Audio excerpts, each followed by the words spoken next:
Hi friends, welcome to Harish Babu Telugu. నమస్తే friends, అస్సలం అలైకుం ఫ్రెండ్స్. ఎలా ఉన్నారు? నేనైతే బాగున్నా. మీరందరూ బాగుండాలని మనస్ఫూర్తిగా కోరుకుంటున్నా ఫ్రెండ్స్. ఈరోజు సాయంత్రం పూట స్నాక్ కోసం నేనైతే తెల్ల చనాల గుడాలు అయితే చేశాను ఫ్రెండ్స్.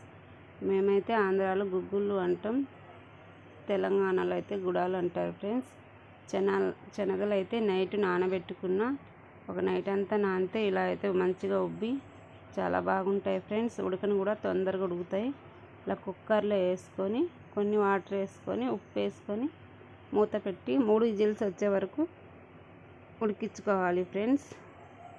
ఇలా మెత్తగా ఉడికిన తర్వాత పోపుకు అయితే పెట్టుకోవాలి. చాలా ఈజీగా చేసుకోవచ్చు ఫ్రెండ్స్.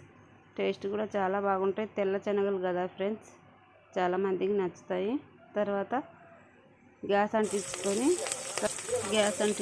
కడాయి పెట్టుకొని ఆయిల్ వేసుకొని తాలింపు గింజలు, ఉల్లిపాయ ముక్కలు, ఎండుమిర్చి, కరివేపాకు, ఎల్లిగడ్డ కూడా దంచి కచ్చాపచ్చగా వేసుకొని ఫ్రై చేసుకోవాలి.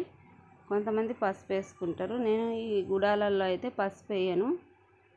ఇలా మంచిగా వేగిన తర్వాత తాలింపు ఈ ఉడకబెట్టుకున్న పచ్చెనగ గుడాలు అయితే వేసుకొని ఇలా అయితే కలుపుకోవాలి ఫ్రెండ్స్.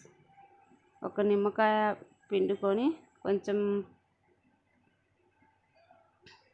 ఉల్లిపాయ ముక్కలు కూడా వేసుకొని తింటే సాయంత్రం పూట స్నాక్ బాగుంటాయి ఫ్రెండ్స్. నేను సాయంత్రం పూటనే చేసిన. ఈ వీడియో నచ్చితే లైక్ చేయండి ఫ్రెండ్స్. వీడియో మొత్తం చూసినందుకు థ్యాంక్ యూ సో మచ్.